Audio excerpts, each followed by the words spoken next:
Hiya everyone, I'm back. I've been busy though. That's why there's been no video here. I've been busy making beehives, been busy planting all the garden up to veg and just general small holding stuff and all of that to keep me very busy. Now, this video ain't about me keeping very busy.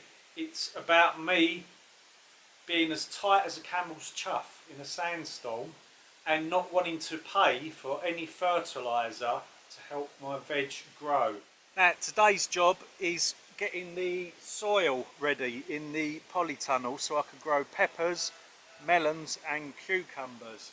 So far I've put in a little bit of well rotted chicken manure because peppers don't like soil that's very high in nitrates or nitrogen, and I've added some conifer wood chip, but not a lot because I don't want to make it too acidic.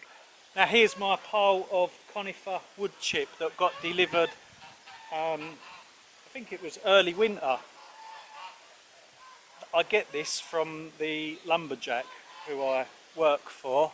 I've added some wood ash for potassium and I've added some eggshell. But I need more calcium carbonate. Now I have a secret place to get calcium carbonate for free. I'll take you there in a little bit. I have also got to get some phosphate because peppers love phosphate. Where can I get phosphate from? Well, phosphate comes from bone meal, like fish bone meal and things like that. I haven't got that. But I'll tell you what, where I can get it from is from bat guano, and I have bats here in my loft. So let's go and sweep up the bat guano so I can put it in here to add phosphorus to the soil. Now I have my bucket and broom and like a dustpan. Holding a camera and this, trying to get up the ladder, it's probably not the right thing to do.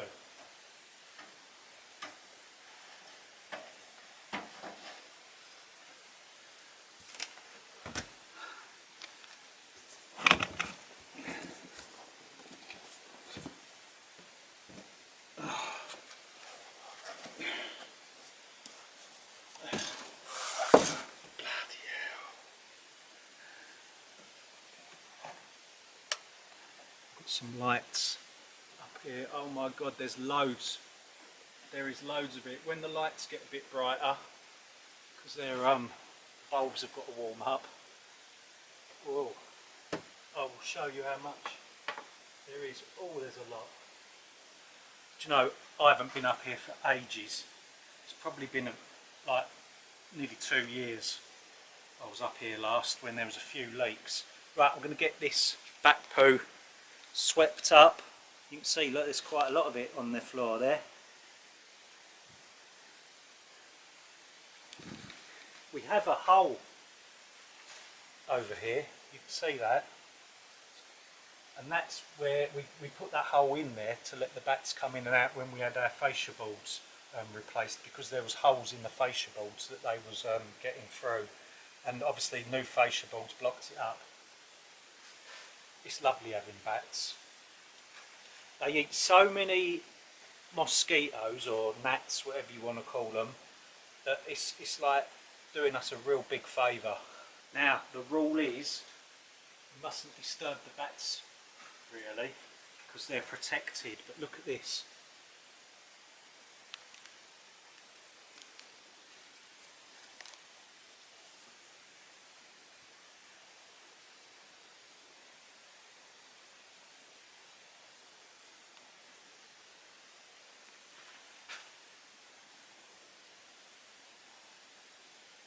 So you can see how big the loft is. It's like split into quarters. I'm in the first quarter. Look up there, and beyond it goes right up to the end. And look, you can see there's still a lot of bat guano, bat poo back up there. So I'm going to sweep the whole lot up. I'm not going to video me sweeping it, and I'll show you how much we get. The things we do to be self-sufficient, eh? Unbelievable. Well, I've got a nice harvest and that ain't cost me a penny. I'll show you how much I've got. Look at that. That's quite expensive to buy if you want to buy bat shit on the, I should say bat guano, on the internet. If you want to buy it on eBay, look, check it out. It's on there for sale and it's quite expensive. Luckily, I got it for free. Right, we're going to spread this in the polytunnel. Shut up.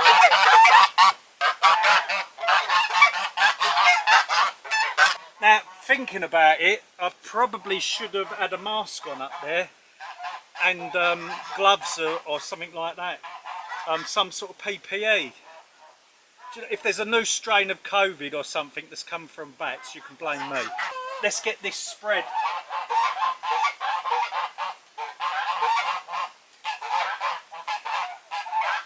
So we've got nitrogen in the soil, a little bit of nitrogen through well rotted chicken manure. We've got wood chip in here, I can't remember what that adds, but it helps retain moisture as well.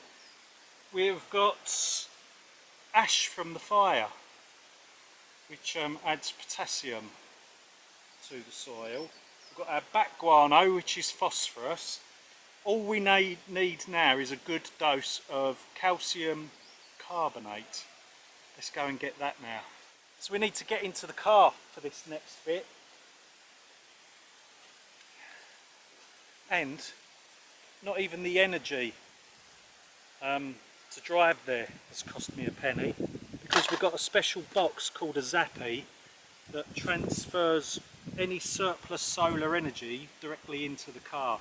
So we're now charging the car purely on solar energy. So even that's for free now. So let's go. I'm on private land at the moment, so I can film and drive at the same time, and I'm only going slow. As soon as I get out on the road, the camera's going off. We don't want to have an accident. We're about 2 miles drive to where we've got to get to, and I'll show you when we get there. So we're getting our calcium carbonate from something called a crag pit, or basically it's just a shell pit, a very, very old, probably about 4 million years old shell pit. Right, let's go.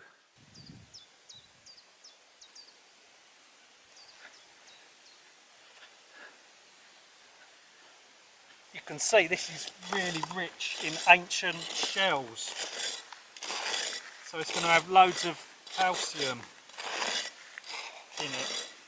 And all I can say is bollocks to Putin. He's not going to make my fertiliser expensive to buy. We do it free of charge. Hey, self-sufficiency, that's what it's all about. Trying to not use the outside world really, or the outside system, because the system is absolutely knackered, isn't it, at the moment? It's crumbling. This system is it's no good for this modern world, and this system that they're running at the moment can no longer continue. There's going to have to be some sort of a change, isn't there, for things to carry on okay. At the moment it's all gone tits up. But if you're self-sufficient and frugal, it shouldn't really affect you that much. Remember, nature governs you on a small holding, not governments. Now fast forward to July the 7th, that's what it is today, and it's just before breakfast. If you're wondering why I've got a fat eye, I've got stung by a bee. I was down there checking out my bamboo plant that I managed to get for free, and I've planted it down near the beehives. Down there checking it, seeing how it's getting on, and a bee stung me. But the good news is, look at that, no more wrinkles. I'm going to get one that side and I can retain my boyish looks. Hey. Anyway, so look at all that lovely fertiliser. This is the cucumber plants. The proof is in the pudding. There's a cucumber there. Of how, like, getting the nutrients right for the soil. Here, there's a bit of bracken. This is my melon plants there. Melons are just starting to form their honeydew melons. Let's have a quick look at the peppers. around this side. These are jalapenos. They've just started to produce fruit, and we've got some ordinary peppers there. Over there is the cilantro or coriander, which is ready to harvest pretty much. All the seeds have dried back and we're going to grind them up into a powder. And down here, I always like to plant sweet potatoes in here now. We don't plant many, but we've got 4 sweet potato plants here, and we let them run and we use the leaves of spinach. It's quite good. Everything works out lovely. So I hope that's inspired you to sort of get your soil conditions up to spec, but not spending any money like me because I'm tight. And now I like to hear all people's stories, and I do read every single comment. So I'd love to read how you're getting along this year, your growing season, and any ways really how you're saving money or getting things for free would be lovely to read. So please put your comments down below, and I'd love to read them to see how you're all getting along out there. Now sadly that brings us to the end of another video. I do hope you're all keeping well and managing to survive and all of that and prosper. Take care, and I'll see you real soon on the next video. See you later.